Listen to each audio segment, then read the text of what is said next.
Assalamualaikum warahmatullahi wabarakatuh.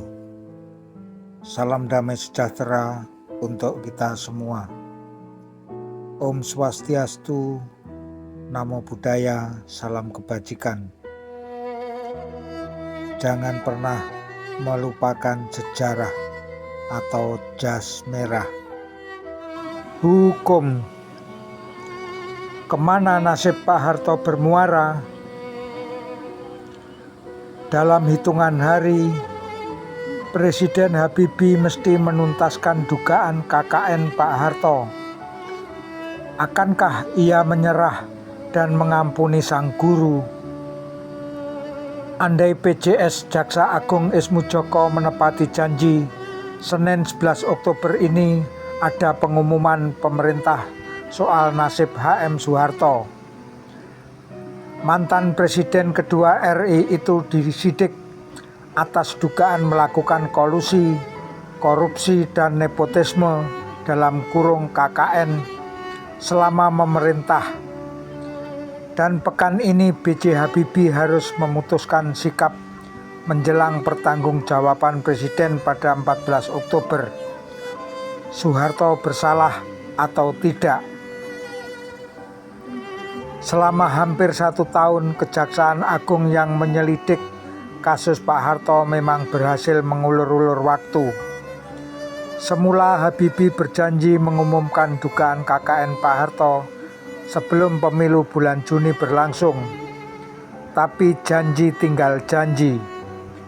Baru setelah hampir 8 bulan, 25 September lalu, Ismujoko memberi sinyal bahwa proses hukum Pak Harto naik statusnya dari penyelidikan ke penyidikan. Tapi lucunya Ismujoko belum juga menyebut nama tersangka. Tak mengherankan jika banyak pihak pesimistis atas etikat pemerintah menuntaskan perkara ini sekaligus menunjukkan rasa keadilan bagi rakyat. Bagi Todung Mulya Lubis, kuasa hukum majalah Time yang berseteru dengan Pak Harto di pengadilan, penyelesaian hukum Pak Harto sangat terlambat. Tersangkanya pun belum jelas. Jadi apa yang bisa diharapkan? Kata Todung. Pakar hukum Harkristuti Harkrisnowo pun senada. Menurut dia tidak ada alasan bagi kejaksaan untuk tidak bisa menyelesaikan perkara Pak Harto. Bagi kami di kampus, perkara Pak Harto sangat mudah dan jelas. Sekalipun ia tidak menikmati atau memperkaya diri sendiri, tindakannya ketika masih berkuasa menguntungkan pihak tertentu. Itu sudah cukup, katanya. Harkristuti menolak argumentasi Hotmas Sitompul, terakhir dikenal sebagai pengacara Jaksa Agung nonaktif AM Galib, yang berkilah bahwa berbagai kebijakan yang tertuang dalam Kepres itu semata karena kapasitasnya sebagai presiden. Orang yang menjalankan suatu peraturan tidak dapat dihukum, ujar Hotma. Apalagi kata Juan Felix Tampu Bolon, koordinator tim pengacara Pak Harto, intervensi pemerintah dalam kasus ini cukup gamblang. Kalau kejaksaan independen, mengapa Mensesnek _Menkeh Muladi perlu membuat banyak pernyataan di luar kewenangannya? Ujar Juan kepada Anton Baktiar Rifai dari Forum. Agaknya pemerintah memang belum menemukan alasan yang sahih untuk mengampuni Bapak pembangunan ini. Konon menurut sumber Forum di Kejaksaan Agung, skenario penyelesaian kasus Pak Harto ini akan anti klimaks. Boleh jadi ia akan diputus sebagai tersangka, tapi setelah itu langsung mendapat pengampunan berupa amnesti atau kasusnya dideponir, ujarnya. Dalam hal ini alasan kesehatan juga bisa dipergunakan. Itu berarti Habibie tetap tidak tega menghukum guru besarnya. Jika opsi ini yang dipakai, usul Ketua Umum Nahdlatul Ulama Abdurrahman Wahid agaknya diamini Habibie. Soalnya Gus Dur lah yang pertama kali mengusulkan agar Pak Harto diampuni sesuai dengan prinsip agama. Dengan tobat nasuha ia bisa dinyatakan bersalah, tapi kemudian diampuni, ujar Gus Dur akhir Juli lalu. Namun mantan Jampitsus Antonio Sujata menduga ada dua kemungkinan lain. Pertama, penyelidikan dinyatakan resmi sebagai penyidikan, atau kejaksaan bakal mengumumkan penghentian penyidikan karena tidak cukup bukti.